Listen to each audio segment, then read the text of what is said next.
Krishnam Vande Jagat Gurum.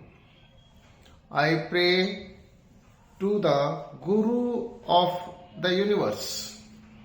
कृष्णम academy की ओर से Gita study की सीरीज में आज 5वें अध्याय से श्लोक नंबर 13 है।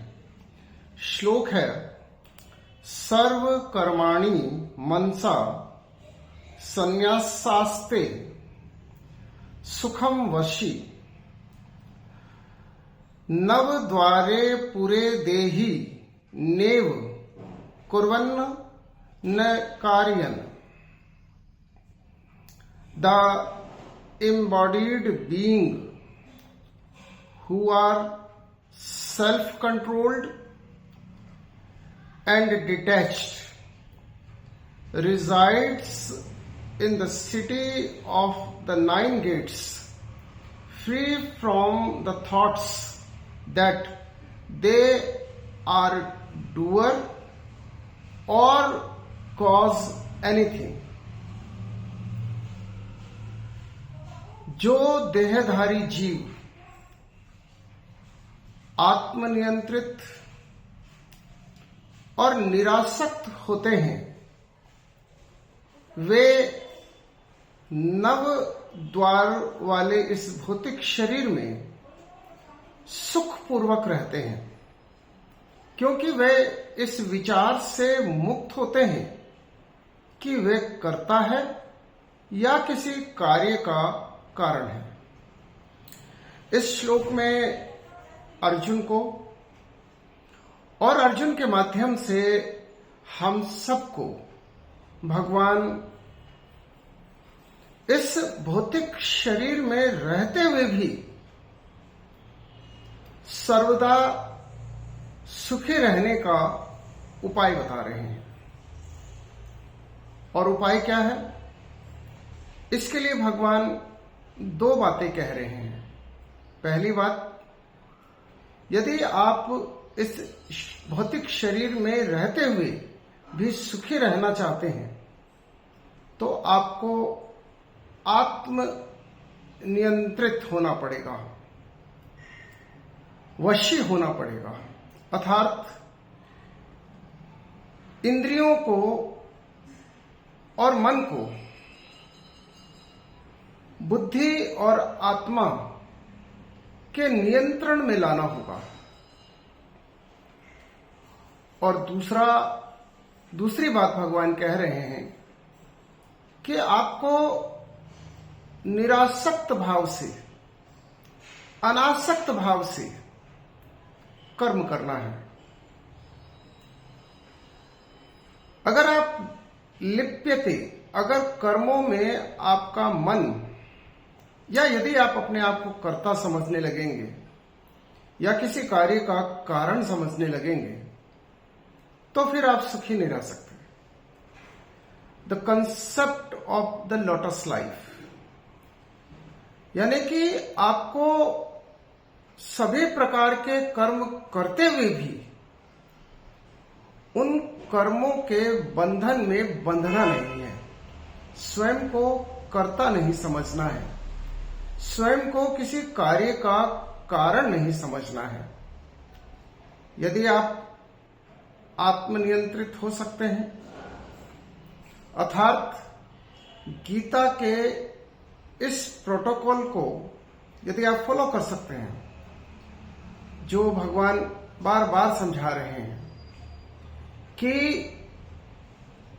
इंद्रियां मन के नियंत्रण में रहे, मन बुद्धि के नियंत्रण में रहे, बुद्धि आत्मा के नियंत्रण में रहे और आत्मा परमात्मा में लीन रहे। ये गीता का प्रोटोकॉल है। यदि आप इस प्रोटोकॉल को फॉलो करते हैं तो निश्चित रूप से आप इस शरीर में रहते हुए भी सुखपूर्वक जीवन व्यतीत कर सकते हैं।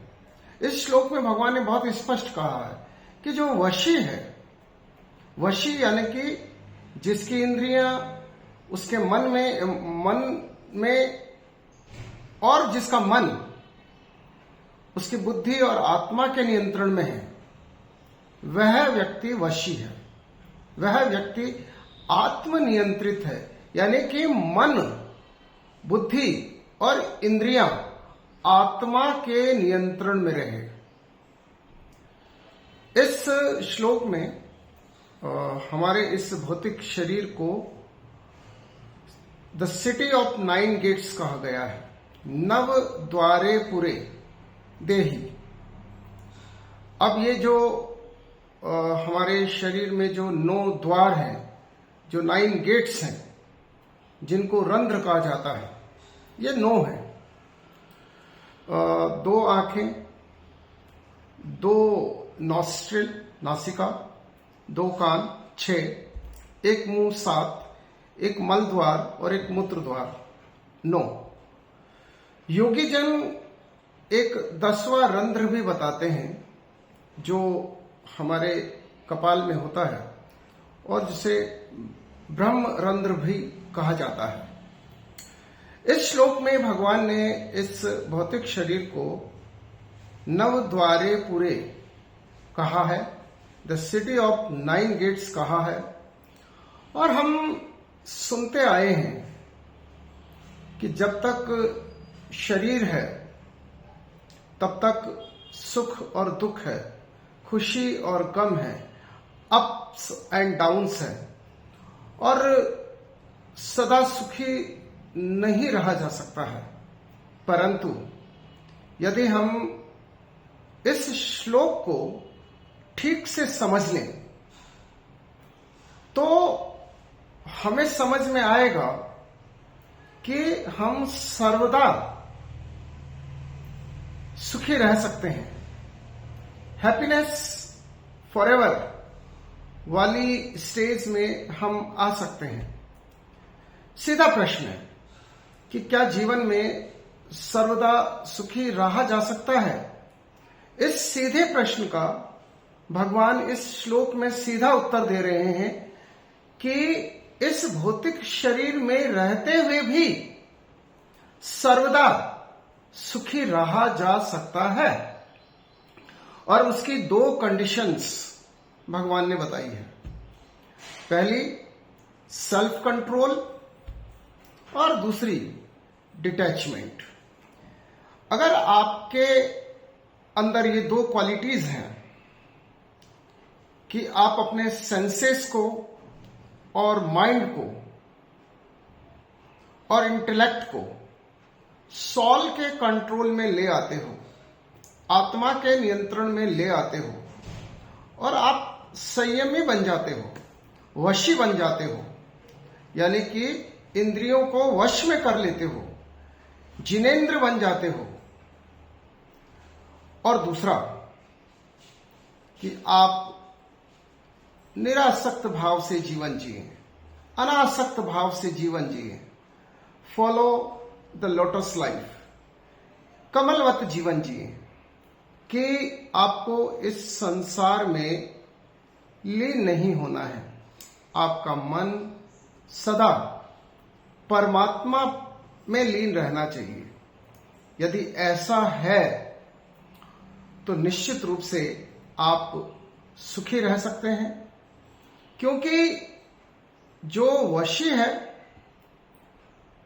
और जो निरासक्त भाव से जीवन जीते हैं वे इस विचार से सर्वदा मुक्त रहते हैं कि वह कर्ता है या किसी कार्य का कारण है।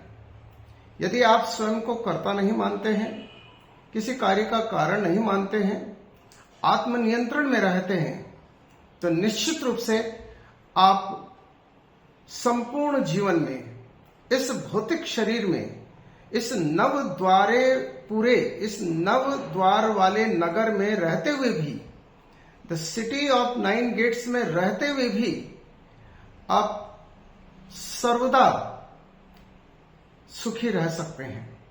आप सदा प्रसन्न रह सकते हैं। हैप्पीनेस फॉरएवर, ऐसी स्थिति बन सकती है। लेकिन इसके लिए जो भगवान ने 2 शर्तें रखी है, उन शर्तों का हमें पालन करना होगा। हमें वशी बनना होगा, अपनी बुद्धि, अपने मन और अपनी इंद्रियों को अपने आत्मा के नियंत्रण में लाना होगा और आत्मा को सदैव परमात्मा में लीन रखना होगा और निरासक्त भाव से, अनासक्त भाव से, निष्काम भाव से जीवन जीना होगा और निष्काम कर्म करते हुए जीवन में आगे बढ़ना होगा। जय श्री कृष्ण।